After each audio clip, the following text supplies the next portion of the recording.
kind of multifaceted role. Pilot wrangler, I actually make sure that the pilot gets to all his briefings. So in this case, I brought the tools, all of the support equipment, the cameras.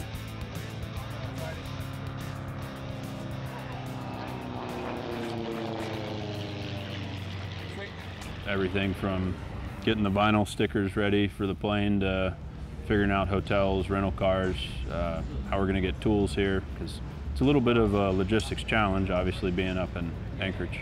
Yeah, so in this case, I brought the tools, all of the support equipment, the cameras, the extra clothes, the change of everything to come with the airplane to make sure that it could function here at Pilot and Racing Seminar. He'll fly up, I'll drive up as the equipment vehicle.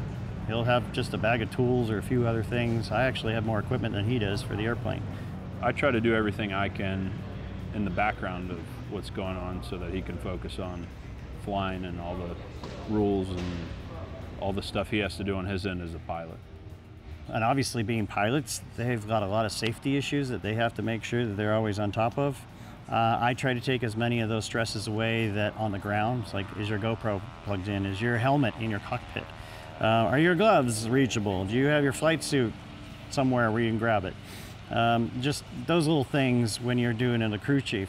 And every little thing you can do, even just helping them put their straps on over their shoulders, that makes a big difference, takes away some of their stresses. Actually, my role as a crew chief for this is more pilot wrangler. I actually make sure that the pilot gets to all his briefings most of the time. I make sure the plane is spotted when it needs to be spotted out on the ramp. Try to keep Sean in line and organized, and he's an engineer and test pilot and has more of an engineer mind. I grew up on a farm and ended up at Atlas Air Cargo flying the 747, and that's the full-time job now. So I like to make things happen and get things done. And so together we kind of come from two different angles and two different approaches with when we're looking at different problems and stuff. At this point, it's myself and JP, the owner and pilot, just figuring out the airplane, getting ourselves into it, understanding the quirks of the airframe itself, but then also Monkey Ninja in particular. So really just lending expertise as a mechanic and AMPIA who's worked on experimental airplanes in the past, bringing that to the table, trying to get our head into it as much as possible and just understand the plane.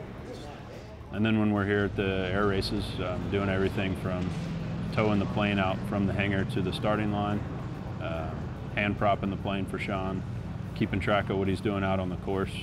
When he gets back, listening to any issues he might have had, popping the cowlings off, checking out the engine, other aspects of the plane if he had any issues, and taking care of those problems so we can get back out and keep on racing. In our case, it was to put a series of hours on the airplane. So there's the bare minimum from the Reno Air Racing Association, but in our case, we wanted to put more on. We wanted to know what the quirks were going to be. In our case, we've had the cowling off a whole bunch of times, digging through the engine compartment, seeing what the engine likes, what the engine does not like, just really getting to know it as a more than just a vehicle, but as a sort of a thing.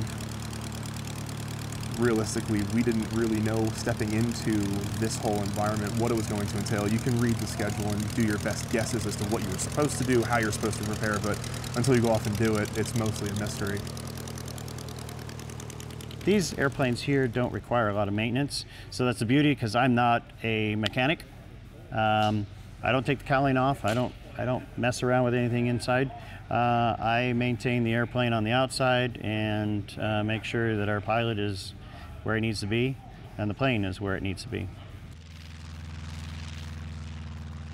I will say that this is one of the first times I've found myself in experimental aviation, having been an experimental home-built owner in the past as well, seeing the rapidity with which this has to happen and having your gains stepped up to have to really react in real time to what the new sort of squawk or the new problem with the airplane is going to be. There's a lot of joy in being able to just utilize every sort of facet of the knowledge that I've built thus far in my time in aviation to then just apply that to the airplane with a very directed purpose, which is to get back out on course and then be ready for it. It's been really exciting to watch that come together, and to see sort of all of the big picture of aviation and stuff that I've worked towards come together in one nice package. It's a lot of work, but at the end of the day, you sit down, you have a beer, and you relax all together, and you have the greatest time with your family.